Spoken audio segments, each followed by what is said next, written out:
Welcome to the Flyers Nitty Gritty Podcast, Getting Gritty with it, with your host, Yariv, Wolok, and Jamey Baskow. And today we have another special guest, one of our teammates, one of our key writers for the team. We have Lance, who's here to introduce himself. Lance, you want to give everybody an introduction? Tell them a little about yourself. Sure, guys. Appreciate you guys having me on. Like he said, my name's Lance Green. You may have seen some of my articles on the website. Follow me on Twitter if you like what I have to say. It's LNGBASSIST 39. Always enjoy the follows and enjoy the commentary on any of my articles. Nice. Thanks, Lance. And Jamey, obviously, welcome back, my friend, for another episode of Flyers Conversation. Listen, we got a legend over there, man. It's kind of hard to, compete with him, ain't it, Yariv? This is a legend there, man. Legend of Lance. He's got a great shirt on. I just see the top of it right now. Oh, man. Anybody sorry. It says Sidney Crosby. Never heard of her. Perfect. That alone says Flyers fan. What more says Flyers fan than that? If you're not bashing Sidney Crosby. Here, brother. That was a mic drop. Nice. Well, very nice. Well, welcome. We got a lot to talk about. I mean, obviously, there's been a lot of news.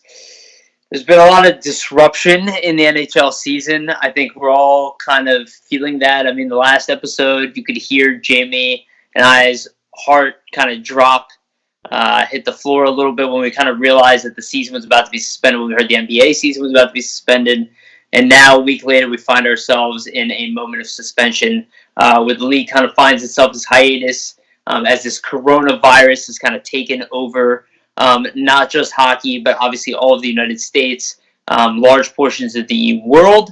We find ourselves in a very strange, unforeseen, and unknown territory when it comes to the hockey season and life in general. Overall, things are good. I mean, I don't think anybody's saying that life is really bad or anything at the moment, but, I think there's been enough disruption in our hockey life that we have enough to be sad about, but a lot to be positive about. And I think that's what we want to talk about today, is not just the coronavirus, not just the pause and the negative that comes with that, but, what's the good stuff? What are we looking forward to? It's not going to be a pandemic forever. So, what do we have to look forward to? Jamey, what do we have looking forward to? What I have looking forward to, I'm going to the store tomorrow looking for chicken. They're out of chicken breast. Man. You can get no chicken. Toilet paper, got plenty of that. You know what I mean? Got plenty of paper towels. We can't get no darn chicken. Pork chops are, pork was hard to come by. I found some today. I'm looking for chicken. So I had to select, I had to go to the fried chicken, the banquet, in the box is what it is. No, on a serious note, what we have looked forward to is that Nolan Patrick can get healthy. Let's be honest here. A healthy Nolan Patrick could carry the Flyers a long way. If the season does, in fact, reconvene, late April, early May, as to what, the NHL came out with a statement today. That is the plan. As of right now, they would have off the next 45 days and try to do like a mini training camp. So realistically, we're probably looking around mid-May by the time they do their mini training camp, which I would presume would be 15 days. Or somewhere around that nature. There's no set in stone right now. It's just all speculation, up to this point. And then, so let's see. I mean, I hope Nolan Patrick would go a long way. By that time, Felipe Myers will be healthy. JVR should be healthy by then. Nate Thompson, of course, will be back. So, but the biggest piece, let's be honest, is that offensive weapon, the sniper himself, the fast, the speedy Nolan Patrick, and you cannot. It's like Chuck Fletcher said, "quote unquote." You cannot replace a Nolan Patrick. Yeah, it's just not going to happen. But so to get Patrick back, that's some signs of positivity there. So we could twist this coronavirus and make it a positive thing. The Flyers don't have to come out tomorrow and say, "Hey, Nolan Patrick won't return." Possibly, or hey, Nolan Patrick will be out 2 to 3 more weeks, and then people are now, that means he's going to miss the first round of the playoffs, and yada, yada, yada, and all the speculation, A little bit of silence, Jamey, right? That's what you're saying. I get that. Good thing. It'll help him because I think there was a lot of pressure on Nolan Patrick, and you see the media trying to talk to him and stuff, and he's scratching his head and he's sitting there. It's not that he's like disintuned with what they're saying. It's just there's a lot of pressure on him to come back, and he felt it, and you could feel it. So you definitely saw that in the locker room. Him hanging his head and just upset with where he was at and his inability to come back as fast as he wanted. Absolutely. Yeah. Absolutely. I mean, when he's talked, there was a pin. You could hear a pin drop. You know what I'm talking about because, Lance, I think you were there for that one day when he did talk, if I'm not mistaken. But you could hear a pin drop in the locker room at that time when he was talking, and it just was like it was like he was sort of dazed and confused per se, and because there was a lot weighing on his shoulders. Like, I want to come back tomorrow, but I can't. And that's hard to do, especially when he's so talented. This young man is so talented, it's crazy. And not being able to use your talents because of a migraine disorder, because of an injury, if you will, it's uncontrollable, is where I'm getting at. Yeah, that's something. That's hard to take. I think another positive in that aspect, and him just by himself, is him being out so long this season when he is a restricted free agent. I mentioned that in my last article, I believe, or the one before that. We could re-sign him at a bargain basement price probably next year, this offseason, because of that. And Lindblom, if he's able to come back from this cancer that he's fighting currently. So we could get both of those players at a bargain basement price that would help us re-sign others, slew of people that are restricted and unrestricted free agents this year. Yeah. That's a great point. That honestly is a great point right there, because you were thinking Oscar Lindblom, by the time he went out, he had 11 goals. He was on pace for a 30-plus goal season. And he was moving the team. Oh, absolutely. That was going to be every near of Travis Konechny. I don't think that would have hit Konechny's, in my opinion, I don't think that would have hit Konechny's ceiling there, like 5.5 per year. But it was darn near close, 4.5, 5 easy for Lindblom. Absolutely, no question. Yeah, well, he can't produce like Konechny, but he's got the defensive game, right? But he does. Listen, there's so many questions up in the air right now. It's kind of, there's questions with players in the season. It's what's going to happen with the draft so much at this point.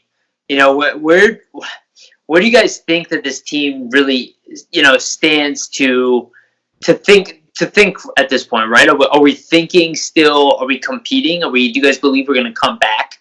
I'm going to ask you first, Lance. Do you believe that there's a chance that this team comes back and plays in the playoffs? Because even if you think of a shortened playoff, right? You can think of 6 teams. Maybe just do the top 3 teams. If you're a wild card team, sorry you don't get that gamble this year. That's not available. You can make that argument. I know I'm saying it because I'm a Flyers fan. Obviously it'd be terrible. I don't like the idea of an altered playoffs in general, me personally, and I'm not sure how I feel about it. What do you think about it, Lance? Definitely. I think you can't go this year and not have a Stanley Cup champion. You have to have some sort of playoffs and get back into the swing of things at some point. I think as a team stands, like we've already discussed, it can only get better with the healthy players coming back into the lineup and potentially making a solid run this year.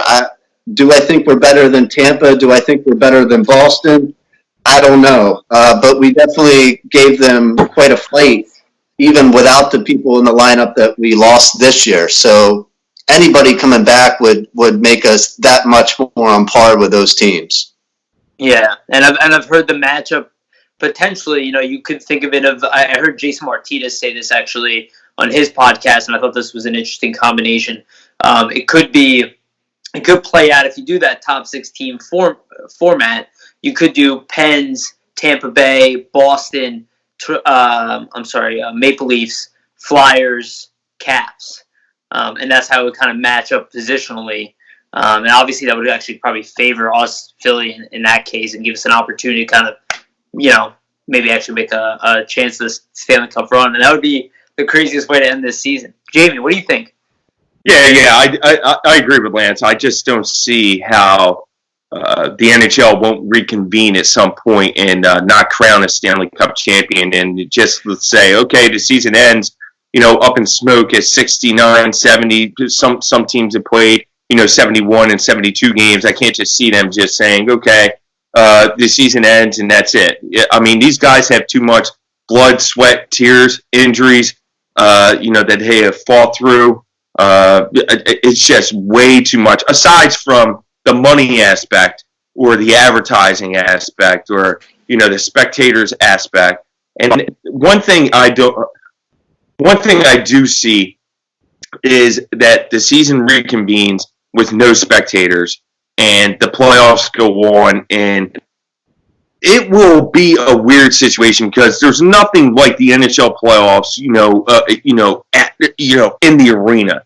I mean, the intensity is there. It's shift after shift. You hear the crowd just roaring and the guys just giving their all. It's just going to be a different feel this year if there are no spectators by the time it does reconvene. But personally, I do believe it does reconvene. I do think that they go with your aspect. I think they take the top three teams, of, say, the Atlantic, the Metro, and somehow combine it, or some sort. I think it's a simulated version. I don't think you're going to get a full-out Stanley Cup playoff that will last 2 to 2.5 months here. That's going to be a long time. So I have an interesting proposal, and this is kind of going on through my head here, and I want to throw it out on the podcast now because I feel like it might spark a little bit of conversation. So we're thinking about the playoffs as a traditional format, right? And part of the thing with having an audience means traveling, right? Traveling from city to city. Theoretically, that takes a lot of time, right? It's a lot of time and money and costs. You need multiple locations. You need teams in multiple locations. It means you need multiple TV crews, right? Multiple medical crews. You just need a larger base. Now, if they have a condensed schedule and they want to get it in and maybe sprint at the end, I mean, theoretically, could you cut down the schedule of a normal 2-month, month and a half playoff duration down to a single month, right? By condensing it down into one single location where everything is controlled, the players are controlled, everything, the health, all that stuff is, tightly monitored, and, they, obviously they do it down the line, but theoretically, maybe you can condense the schedule where you don't need multiple days in between. Maybe they can play some back-to-back games, which is, very, not normal for playoffs, especially playoffs. It's rigorous and grueling, but, especially if we go 6 teams, what do you guys think about something like that? Maybe something untraditional, but something unique. I think it's as good idea as any. I think you got to look to like the NCAA and stuff like that. I'm fine with shutting down the locker rooms to press, even though, we get access to it and that's great for us, but it helps the players out. I think if you left it open and played the games in a empty arena, you got to give the fans something. We're just sequestered into our own houses and left with nothing. I'm going around here with absolutely nothing to do because all I ever do is watch sports. So I have no clue what to do with all my free time now. I think you just make it as easy as you can for the players and a safe environment and bring it back at some point. Bring some normalcy back to the United States in general and our culture. Yeah, I think that right there you just hit the nail on the head. I think regardless of what happens, if one of these sports, whether it be the NHL or the NBA or the MLS or something, or the MLB for that matter, if one of these sports were to come back, I think you could see the other sports start to trickle back and start to get some sense of normalcy, whether it be with spectators or not. Now, I do agree with you on that aspect. Like, Flyers fans are diehards. You can't just say, hey, okay, let's stream a game, without getting something, in return, whether it be maybe a giveaway or something, have some type of giveaways. Okay, well, the 20th streamer or something that streams this game wins an autographed puck or something, or something. I think that would be kind of neat to see how many people could stream, and how many people. I think they'll have to do something along those lines. But I could really see a 3x3 tournament here. Three from the I'm just saying the Eastern Conference for that matter, the Atlantic and the Metro. 3x3, the top three, and then you filter in the top six. And, 1 plays 6, 2 plays 5, 3 plays 4. I could see something like that to be condensed. But in the same token, both you and Yariv are right, because there is no right or wrong answer at this point. It's all speculation on what could happen. So anything is possible, including those back-to-backs, and having one neutral site is absolutely on the table. I think, to be honest, I think all cards are on the table at this point. I think that Bill Daly and Gary Bettman talk all the time now about this. Okay, if this comes back at this time, what do we do? If this comes back at this time, what are we going to do? If this comes back at this time, what are we going to do? Ear. Because they don't know. These are all unknowns. Like the president spoke today, and he's saying that it's not going to get, things aren't going to get back to normal until like July or August. Right. So when you hear that, that's a hysteria there. Now I'm thinking, shoot, there's no way the NHL season comes back by July or August, right? Because if we go that, if the season goes that long, you're talking about, going into possibly October. That is what I talked about earlier. Could they reduce next year's season if it came worse to worse? If things came worse from an I think 80, that's a mistake. It's a mistake, Jamey. I don't think they're ever going to do that. I'm just saying. You would you would only sacrifice the one. You wouldn't want to sacrifice both, right? Like your best bet would be cut your loss on this year, let everybody recover, take the injury year off, start again next year, and just put an asterisk on the year. And this was the year we lost to the coronavirus, which would just be another moment in history. And another. Why couldn't it happen last Flyers year? History. Yeah, I was going to say a little bit of Flyers history. Yeah, why couldn't it happen last year? I know, right? Garbage last year. We would have finished at the bottom of the league. We would have finished at the bottom of the league. Everything would have been fine. We would have had top pick. Oops, oh man, the season sucks. Oh, I bet Detroit's like, yeah, we're really upset. They probably couldn't wait. They were having the most detriment. They were probably praying for. Oh, actually, I don't want to say that, but you know what I mean. They're probably wishing that for some reason the season would be over. This is unbelievable. There you go, I guess, right? But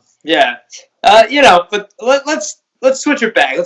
We were talking about TK a little bit. I think we should talk about him a little bit more because we brought up Lindblom, and we talked about Lindblom's contract and what he would do to this team. And obviously, I agree with both of you, right? And I think Patrick and Lindblom, they belong to this team. I think they'll be here for a long term regardless. Especially if Lindblom can play again, he'll be here. I want to wait, see how he does for his recovery before we talk about him really contract-wise. But let's talk about TK because he's earned his contract. I think we all agree with that. He more than earned his contract. He became maybe one of the best contracts in the league this year. He was on pace for what looked to be potentially an 80-point season, 70 to 80-point seasons. I mean, at this age, what he's doing, it's very similar to what Claude Giroux was doing.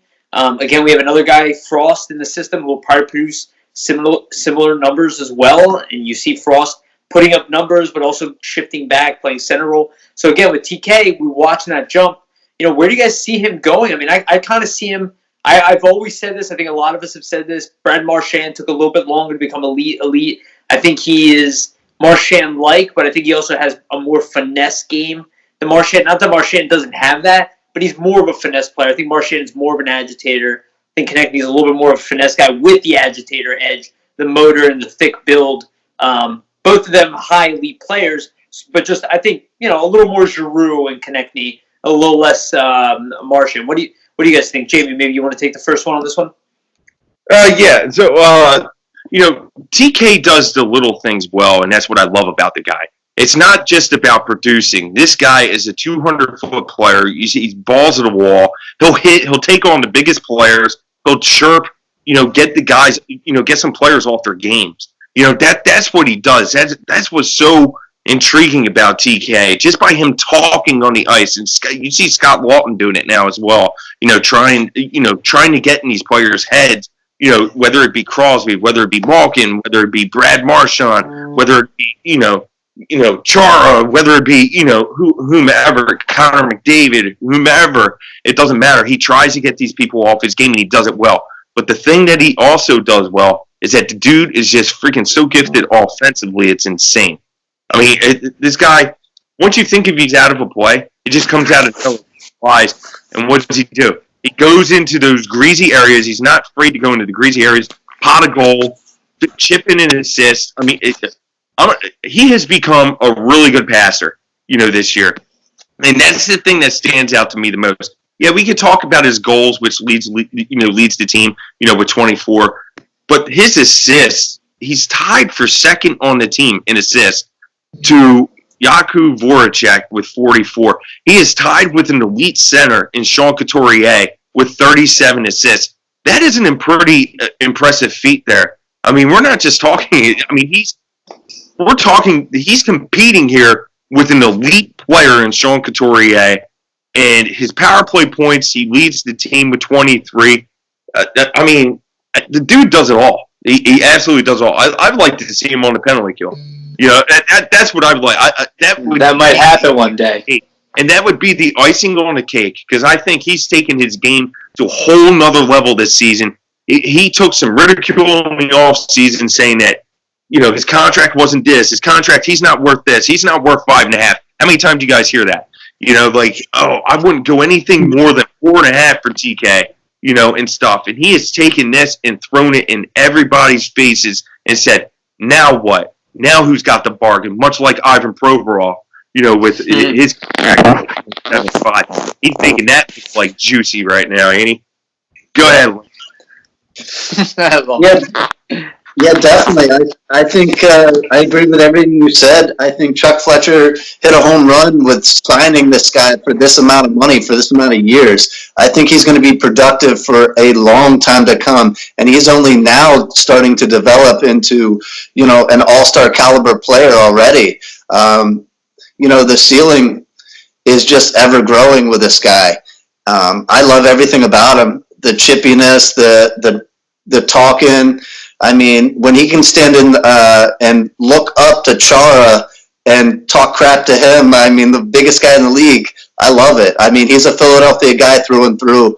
And, I just love to see what the next couple of years are going to bring for him.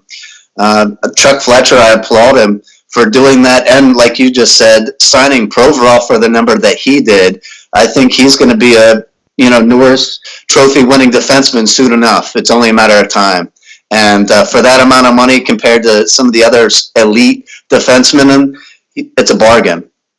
Yep. And we talked about this last episode too, Jamey, is we're building this from within. This is why we're getting these kind of discount deals. So they're not discount deals. It's that these are kids. They've grown up with these teams. They want to be here. They want to grow up. They want to win a championship together. I'm going to go back a little bit to what you guys were saying about Patrick earlier. And while I do agree, Patrick did have his head down for a while. I was I was at one of the last practices that were open to the public before, obviously, everything got closed off. Patrick was in pretty good spirits. I mean, we all kind of felt like he was working his way into the lineup. We don't know where he is today. We don't know where he'll be, obviously, when the Flyers come to the playoff time. But, there are things moving kind of in this positive route with these kids where, Carter Hart is playing at an elite level, and Konechny is, and Provorov is, and Sanheim looks great, Myers looks great, and all of a sudden all these young players, the things are starting to fall in the line, right? We have some hiccups here, but, really there is a future, right? And the future looks really bright. And Konechny is, right now, he's one of the youngest, but Konechny and Provorov, they're that beginning, really, of the Hextall pinnacle point, right? We have Sanheim, Provorov, and Konechny. And those guys are really when the rebuild started. And then, obviously, the trickles of the other guys. And we have other names coming in. We should talk about them a little bit down the line. But, yeah, go ahead. Go ahead. Go for it. Hextall. Yeah. You did right by mentioning Hextall just now because Hextall gets obviously for this. Hextall and Fletcher have worked hand in hand here. Fletcher has picked up where Hextall left off, and Fletcher just added some pieces, which I'm sure Hextall would have done. Whether we could just debate that, saying he would or wouldn't, the following year or whatever. But they were finally just starting to come out of cap trouble then, when he was, dismissed, or whatever. And it's history, whatever. But kudos to Hextall, kudos to Fletcher. They worked hand in hand, and I think they've done a remarkable job with this young Flyers team and making this team a second place team at this time. With 89 points in the Metro. So if we are going to have a halt, for sure. Yeah, for sure. If we are going to have a halt, well, at least let it halt here. At least we can kind of hang our hats a little bit above the Penguins. Take a little bit of that snapshot. For the rest of the summer, regardless of how the playoffs play out, we're still better than you. Lance's shirt again. Yeah. Sydney Crosby. Nobody's heard of her. So funny. All right, so let's talk about somebody else you mentioned, Sean Couturier, right? Obviously, we don't know how the season's going to finish here. We hope that it finishes. We hope that we get to play more hockey. But if it doesn't happen, I think we could all say, especially with the up and down year offensively that a lot of the players on this team have had, Voracek is on fire now, but obviously was, had kind of a struggle at the beginning of the year. Giroux, not struggled in his play, but struggled to produce offensively. I think more of a power play issue than anything, but wasn't producing at the same clip that he normally was. Then obviously turned it on second half. Connecting was solid at the beginning of the year, obviously from the beginning, but Couturier, right? The guy, whether he is producing at the highest clip in the league or not, he can still be your best player every single night. I say it all the time, he's like having a number one defenseman as a number one center. It is a pure luxury to have him on the ice most of the time. So, do you guys think that Sean Couturier is the MVP of this team? Obviously, in my opinion, I would say yes. For this year, I don't want to make a claim like it's overall going to be every single year. I think we have some elite players growing within this team, so Prorov could take that in the future. Giroux could take it back next year for all we know. Carter Hart could come and take it for all we know, or somebody that we're not even sure of for right now. Maybe even Nolan Patrick makes a ridiculous comeback. What do you think, Lance? What do you think about Couturier? I think Couturier's game has developed amazingly. As far as his defensive game, it's always been there since he was drafted. We know that. But now, getting to play along with a guy like Claude Giroux definitely helps. I think I could score 20 goals if that guy was laying pucks to me every single night. And it's only building Couturier's confidence in that sense, which is great. As far as, what he brings to the team, night in and night out, as you can see in practices, if you go there, guys, he's one of the last ones always off the ice. He has a great work ethic, and I think he's going to be a staple here for the next 10 years at least. Yeah. He feels like that guy will take the mantle from Giroux, right? As Giroux retires, feels like Couturier will be that next captain most likely. And I did even listen to Alain Vigneault talk about how Couturier could be a coach easily down the line, and he is that bridge between the players and the coach. And, that sounds like a captain to me. Sorry, at such a young age, too, yeah. Yeah, for sure. The thing that strikes me about Couturier this year is that he has evolved into a leader. Not saying that he wasn't last year, but he has taken over that role. And from being inside, he's more vocal and more happier this year than he has been last year, the previous year, that we've been in there. So that has struck me in a sense to where not only is he an elite center on the ice, he plays a complete two-way game, offensively and defensively. But now he's taking his game to another level in the sense to where he's grooming these younger players that a lot of people were like, does he? But if you ask every young player like Joel Farabee, or, you could even ask Travis Konechny, ask him who's taking them under his mold, and they'll tell you, Couturier. They always reference Couturier, these prospects. NAK, mentioned to me on three different occasions, Couturier. Joel Farabee has mentioned a few times Couturier. So like where some people were like, oh well, I don't know if he could evolve. And I'm not saying it was a lot of people. It wasn't even Flyers fans. It was just some other fans or whatever. I don't know if he could evolve into that leader. Nah, sure as heck he has this year for sure. And I'm pretty sure he was probably one last year. It just there was so much going on with that season last year that you didn't really see it. So that's the thing that intrigues me the most about him. And you mentioned him being a coach. He references Guy Boucher a lot. He credits Guy Boucher for his defensive game, like to the fact that he wouldn't be this good defensively. He told me in an interview 2 months ago that his offensive game has always been there, and it was. And if you look at his numbers from juniors, it was always there. But the one thing that part of his game that was lacking a bit was his defensive game up until the year he played with Guy Boucher. Guy Boucher was only his coach for one season, and in that season, they have had such a great relationship that they have continued their relationship today to the fact where he calls him like 3 or 4 times a year. And has conversations with Guy Boucher. So like if there's one person that he has molded his game, it was Guy Boucher, and that's why I thought that Guy Boucher could have been a coach here with Vigneault. Actually, he was on my radar as like an assistant, whether it be whether it be defensively or offensively. I thought that Guy Boucher could have become an assistant because of the relationship that him and Coots have built over the years. And plus he's French, right? Guy Boucher is French. So I thought that he would be impaired with Alain Vigneault. I thought, okay. But then he went after Michel Therrien. So I was like, okay, that's more than likely it's not going to happen. But well, you never know down the line. You never know down the line, Jamie. You never know. He was a good coach for the Tampa Bay Lightning for a while there, and I thought he did okay with the Ottawa Senators, but the Senators were so an influx for the past like few years. 10 years. I'm counting. I'm counting, my friend. And they still do. That team is up and coming.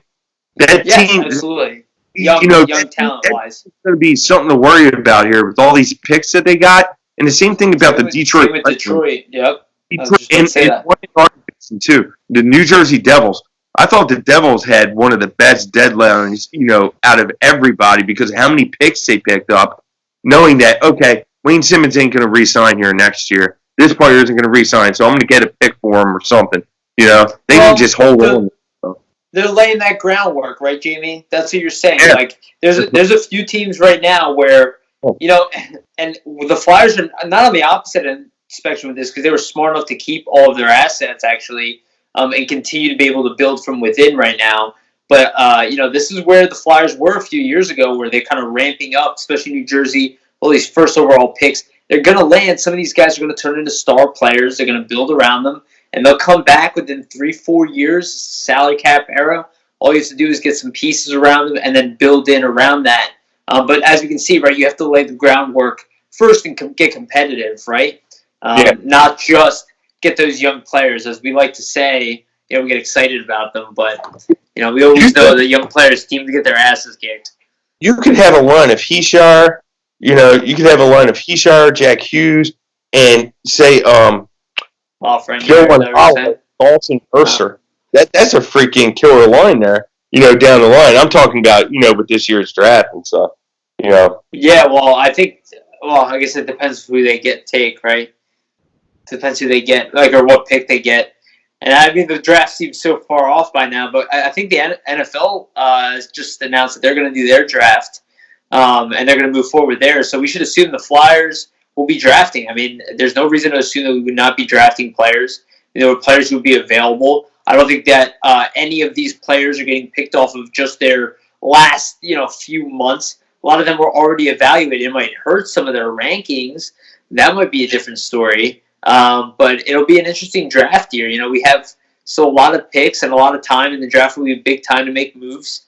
We talked about the positives of Nolan Patrick, but there are other positions to fill. We have Shane Gostisbehere here, who's still kind of a question mark, a little bit at least moving forward. We don't really know. It's hard to even gauge that at this point because we don't really know what's going to happen. But you have to figure with the expansion draft looming, the fact that it's a sheer numbers game, there would be so many young defensemen, so many numbers. He might be subjugated to be moved, not because he's not good, but just because we might not have the ability to keep him. And if he's exposed, we lose him for nothing, right? So the Flyers might consider moving him at the draft, right? Maybe to try to get up into the top 10, try to get up into the top 5 even in some kind of package deal. We don't know. These are kind of fantasy things, but players of his ilk and of his quality tend to move in the offseason. The draft would be an opportune moment to do that. I don't know if we're going to move him. It could be a complete surprise, and the Flyers could just roll into next season just with so many question marks as well with Patrick and Lindblom. They could just roll into it. But I really suspect they'll try to make a little bit of moves, try to get what they want, try to move forward with, same roster plus with additions, as much as they can add without removing that they can. And, if Ghost is just an extra piece, which he kind of is right now, maybe he's the odd man out. Lance, what do you think? Definitely. I've been saying this in a lot of articles that I've been writing. I'm okay if the team moved on from Ghost. I think he is totally struggling until the last game in buying into the AV system.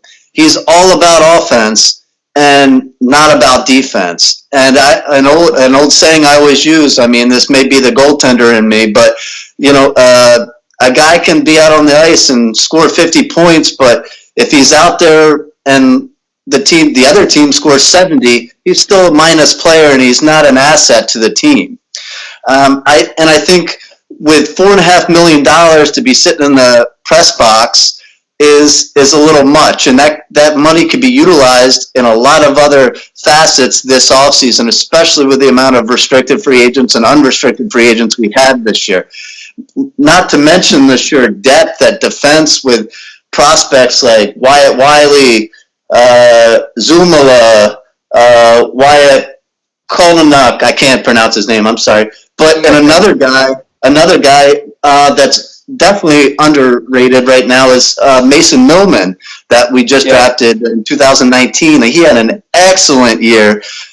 So I think it would definitely be beneficial to move on from Ghost and let him get a new start somewhere else and move up these young guys in the system and give them a shot and potentially trade him this offseason during the draft.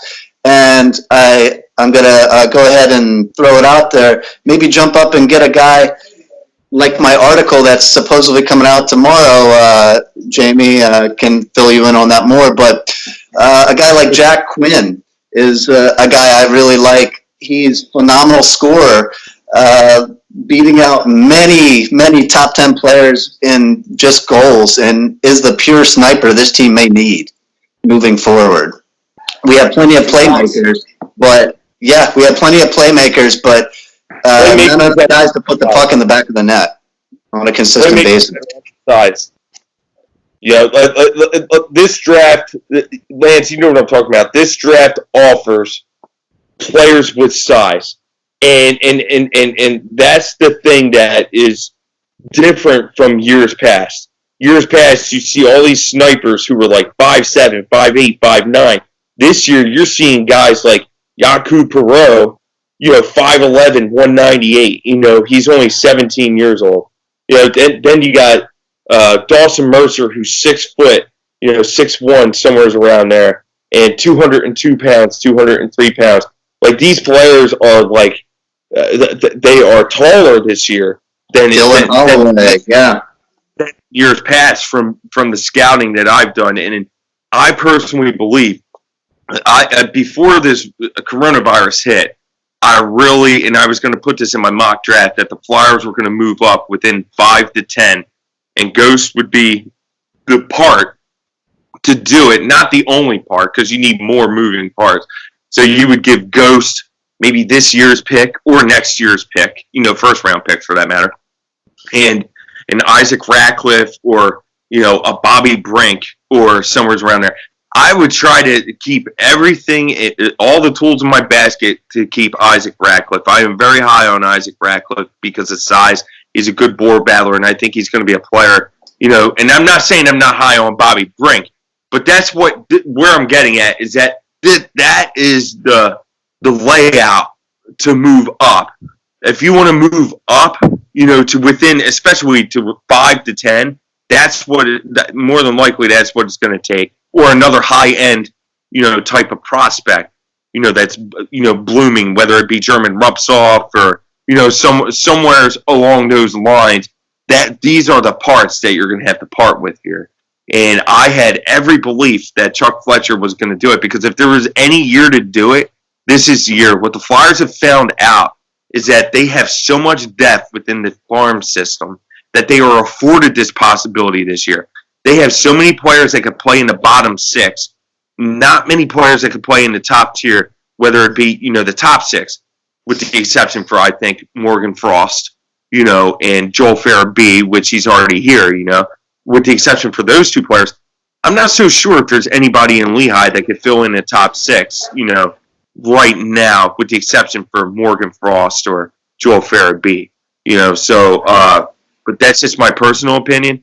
But I could be wrong on that, and I hope I am wrong on that, But what the Flyers do have is a lot of bottom 6 players that could fill in at any time. So if this year was to do it, we're not even talking about Tanner Laczynski yet and Wade Allison yet, that are going to come in. Yeah. You know what I mean? So Tanner Laczynski could fill in the top 6 at times, So this year is... No, and I don't mean to cut you off, but I think that's kind of what these are all the question marks that we kind of have, right? Like Laczynski and Allison, these are 2 guys that can go straight into pros. I'm not saying they definitely will, but that's the type of players that they are. If they do walk, it's because they probably believe they can go straight to pro on their own, and somebody will give them a one-way contract, right? And we know that that's the risk right now. However, the Flyers do have question marks with Lindblom. Even if Lindblom does come back, I am not confident that he would be ready by next season. It might even be the following season, maybe half of the year through. A guy like Laczynski or a guy like Allison, those are guys who can definitely fill in on a third-line role, and that's kind of what we're talking about here. And maybe those are 2 guys who could step in at some point. I know we still have to get them locked up, but they seem like 2 players who, without making a big move at the draft, we can make an impact, right? The big move at the draft, the Flyers might push for that with Ghost. That might not even happen, right? That might be a package we offer, and it just doesn't come to fruition. But these are 2 guys that we own, and they should be just about ripe, at least physically, mentally, to play a pro game. Laczynski, Allison, I think both of them can make an impact. I don't know if we're going to get both of them. I think Allison's got the higher point production ceiling. Laczynski's got more of that defensive edge. What do you think? I'll give it to Lance real quick. Lance, what do you think? Who makes a bigger impact? And do you think the Flyers will favor either one of them? And do either one of them have more of a role on this team than the other? I mean, I like Laczynski, but I think a guy you guys haven't mentioned yet is Noah Cates. Big, strong kid out of Minnesota Duluth. His points per game is just shy of a point per game, even more so than Laczynski. O'Brien's a ways off in his size. I think Morgan Frost may need more time than we're thinking. I think, like Jamey said, size matters, guys. Size matters. And absolutely, when you're looking at Frost, he's struggling. From juniors, he had it. He was everything in juniors. But now he's struggling in the NHL level, at least, to put points up on a consistent basis. He looks okay in the AHL, but when he comes up, it's a little shaky. As far as a trade package, like you were mentioning, Jamey, just a rebuttal for a minute, I don't think you go and give away offensive prospects. I think you deal from a point of depth in your system, and defense is where it's at. I think we have a good 4 or 5 defensemen, possibly 6 guys that could possibly come up within the next year or the year after and be in the AHL at least. With Zumala and others possibly being in the AHL. And another position where we're fat in is goaltending. We have a lot of good young prospects still overseas. Ivan Fedorov and Sam Urson are great guys that we don't even know the potential yet. But if we want to make that big jump to compete with Boston and Tampa Bay, I do believe we need to jump up into the top 10 and snag one of these guys, because let's face it, there's only so many positions for entry-level contracts. At some point, you have just too many prospects, and you need to depart with some to gain better ones. That is a great point that hasn't been talked about a lot on a lot of shows. And I listen to a lot of podcasts, and, even on our show, we haven't talked about that, and stuff, with all of us here, to include yourself for that matter. So that is a great point that you just brought up. And I do agree that at some point the Flyers are going to have to, Chuck Fletcher is going to have to assess, the farm. Who has it and who doesn't. And this year was the perfect year, sort of, with given all the adversity that this team has fought through, with all the injuries at times. They were like the Philadelphia Eagles, plucking people off the street for that. You didn't know who was going to be with the team on a regular basis. It was crazy. Okay, who's in today? I don't know. Let's see. Is Freezy in? I don't know. Let's see. And you're looking at it, and you're waiting and you're waiting and waiting to see what Alain Vigneault or Chuck Fletcher is going to do, what their next move is. So this year was a great year to find out where some of your prospects are. This was a great year to find that out. And I think they'll find even more out next year, God forbid, given some, type of adversity, say, for instance, if Oscar Lindblom doesn't come back. And we keep referring back to him because he's losing a top 6 player is not easy in the NHL.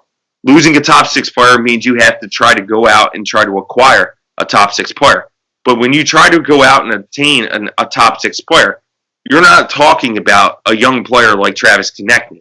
Because if you're talking about a Konechny at a top 6 player, you're going to have to give a ton in order to obtain that type of player. The Flyers do have the assets to do it, but then it would leave holes elsewhere to do it. So how else can you fill this void? This void is moving in to 5 to 10 within the draft this year, trying to sneak in, snag that player that's 1 to 2 years away to try to replace that Oscar Lindblom. Because with the farm that they have set up right now, I can't say that the players that they have will equal the Oscar Lindblom, but they have some players that can. Free agency is another avenue, but let's see where it's hard to fathom right now, given that we don't know where the cap is going to be next year. It's speculation 84 to 88. So if it's at 84, realistically, it's only jumping up, $2 million? I mean, it's great to have that extra money, but could that obtain you a top 6 forward? Probably not. I mean, that'd be great with all the free agents that have to leave. But now if we're talking about trading ghosts, then the Flyers might have to be keen on re-signing Justin Braun, for instance, so that's more money gone, so because they have one replacement, Mark Friedman, at this time, and Wyatt Wiley, I think, is going to be a hell of a player, but it's going to be interesting. I'm getting at, it's going to be interesting. So that was great. Interesting, yeah. Yeah, and I think you're both onto a lot of things, right, Lance? I think you made some good arguments as well, right? We have opportunities here, and you're right. Maybe it's not at Isaac Ratcliffe, right? We do talk about moving Ratcliffe or Brink or all these guys, and none of us want to move them. But we talk about them because we're excited about them because they're talented. But we have so much depth. We're going to have to evaluate a full organization. What is that we need to do? I don't think the Flyers organization are going to be in as big of a rush to make changes as we are. I think we're more interested in that. I think they're probably going to be more of that horde kind of player type of mentality, and maybe keep a guy where we're like, why are they keeping him? I don't understand, why did they re-sign him? We kind of said that with Michael Raffl a little bit because we didn't necessarily need him, but then at the same time, he was really valuable this year. So I think we're going to see decisions like that. They might frustrate us at times, but I think one thing that is important, and you were talking about Boston, and I think what we talked about this last time, Jamie, Boston's culture is fantastic. They're pretty ruthless with their culture. They do not allow their culture to get I guess, disrupted in a lot of ways. And the leaders, the veterans, kind of bring that. I think Chara brings that. Marchand, obviously Bergeron. I think they set that tone. I think we have Giroux, we have Voracek. We haven't had a real deep core. Obviously Couturier is now becoming that. Now Kevin Hayes. And I think we're seeing a culture change that's elevating our talent in a way, bringing out the most of what we have. And before we felt we had to go out and get those big trades to get those elite talent. I'm not as convinced that we do. Not that we shouldn't. Not that I'm saying we shouldn't, because there's value to going out and getting that big name asset as well. I mean, I can't disagree that Eric Lindros isn't the best player that's ever been in the Flyers uniform outside of his head injuries. There is value to doing that. And if you can get an elite player, you always have to think about it. But it is nice to know that our culture now kind of breeds winning, and that even though maybe Frost didn't have the best year, maybe he'll have an amazing year next year. I'm not saying he will, but even Ratcliffe, who had didn't have a great year, but all of a sudden he's starting to turn it on, and you're like, this culture starts kind of producing good players, and all of a sudden NAK is a good player, and he shows up against teams out of nowhere and just starts putting up goals, when people don't even expect it. We're breeding talent. It's really nice, and I'm going to open it up to you guys in 1 second, but I do want to bring up one more thing here. This is a shout out to the Flyers prospects on Twitter. They're awesome. If you guys don't follow them, follow them. I think it's at Flyers prospects. They're awesome because they're just really great aggregator of updates. But 2 updates on Bobby Brink and Noah Cates. Bobby Brink, NHCH Rookie of the Year nominee. Noah Cates, NCHC Forward of the Year nominations. So awesome to see that both of those players are getting recognized. As don't want to leave out Noah Cates, a player who Flyers definitely own, will most likely not be a problem to bring over. And I agree with you. He is a guy who's probably going to play in the NHL, hopefully for the Flyers. And he has definitely exceeded expectations. We'll open up to him also. And then real quick, both Brink, Ronnie Attard, both made it onto the all-rookie team in the NCHC as well this year. So congratulations to both of those. And again, Flyers prospects doing really well, which is awesome to see. Lance, you look excited to talk about it. Why don't you give me a little bit on him? Yeah, I mean, I love the play of Noah Cates. I think he's big and strong on the puck. He's got an NHL-style body already. Bobby Brink, although great, I doubt his size. I don't know. I mean, few, Martin St. Louis have made it so long in the NHL for long periods of time. It's a question mark for me. I like size. I like strength. It just breeds playoff hockey. Sure. Ronnie Attard, although I was questionable when Fletcher drafted him, I think his overall game is solid. I don't get to see it as much as I would like to, but definitely like where it's at. So yeah, it's awesome. You mentioned it's insane that Ronnie Attard was able to achieve this achievement, and same thing with Bobby Brink, because both players missed some time this year. Like Ronnie Attard missed a month to a month and a half with Wade Allison. I think he got hurt the week after Wade Allison did. And Wade Allison was out a month and a half. So I think that Ronnie Attard missed 1 month and 1 week of the season, and for him to be nominated as a finalist for the NCHC Rookie of the Year. Same thing with Bobby Brink. Bobby Brink has missed the last close to 2 months of the season, hasn't he? With that leg injury, and then I heard this is all hearsay, I guess, that that he may have sustained another injury on top. Now I don't know if you guys remember, but we did interview Bobby Brink a few weeks ago, and he did tell me that he was week to week at that point. And he was practicing on Wednesday and Thursday to see if he could play, that Friday, and he missed that weekend. Then he missed the following weekend. So, are we concerned about Bobby Brink being hurt? Or is he going to make a full recovery now because the season's over and there's less pressure as well for him to fully heal? And what was the extent of his injury? Brent Flair said that it was not as serious as it was. And I think if it was serious, then the Flyers would have brought him, because they can do that, right? Where they could just bring their prospects back and say, okay, they're under our control, that we bring them to the facility and they got to work out and consult with team doctors, and everything there. So, it's very interesting. These two prospects. It's a hell of a feat to be nominated for that when they've missed an extended portion. Noah Cates, I'm not surprised about. Unlike Lance, Noah Cates, he's already there. Yeah. He's one of the most underrated prospects in the Flyer system. You look at his goal 2 years ago, the in-between legs goal, during juniors, during the junior championships. That just doesn't happen from non-sheer talent. That happens from a freaking talented player. And that was the moment that I was like, holy crap, this dude is good. I knew not much about him, before, and then when he scored that, I was like, holy crap, this is one I got to get to know. Because that just doesn't, that was pure skill. I believe he was, when he was drafted, I think he was the best player in his league, but it was it was a lower, it was a high school league at the time. Yeah, it was a high school. And if you think about Cale Makar, also in his draft year, I believe that's what brought his draft stock down, is that I believe he didn't play in a high school league, but I think it was a prep league, and because of that, the sheer of that level of competition, people were like, well, does he really have it? Is he really comparable with the other juniors players? It brought his stock down, but obviously, slightly it brought his stock down, and obviously it wasn't much of an issue moving forward, quite at all. And we're almost at the end here, so I just want to give off our last minute signage here. Let you each kind of give your last minute observations before our next week's episode. I'll give it to you first, Lance. Thank you for joining us. Appreciate it. Obviously, you're part of the team.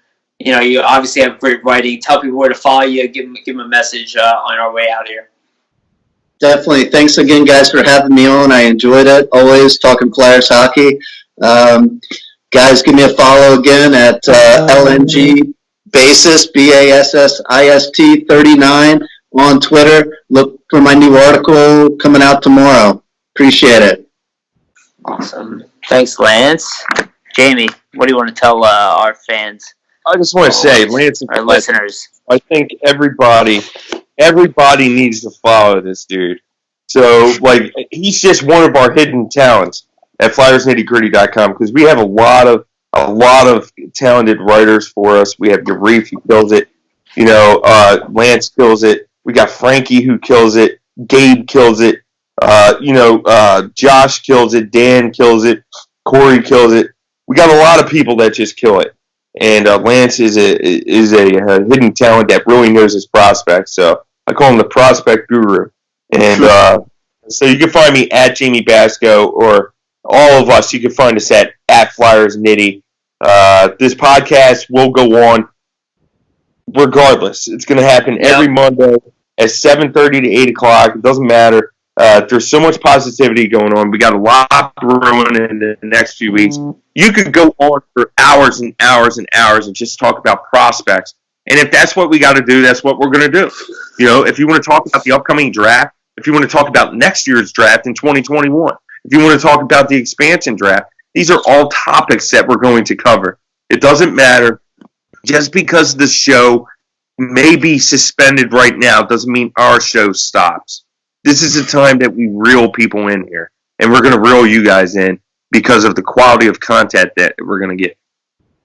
Thanks, Jamey. Well said, and agreed. We're going to still be covering the team. Obviously, we don't stop thinking about the team just because the games have stopped. It's our chase for the cup. We might have lost this year anyway, so it wouldn't have stopped this year. We're not going to stop thinking about everything, and we'll be back.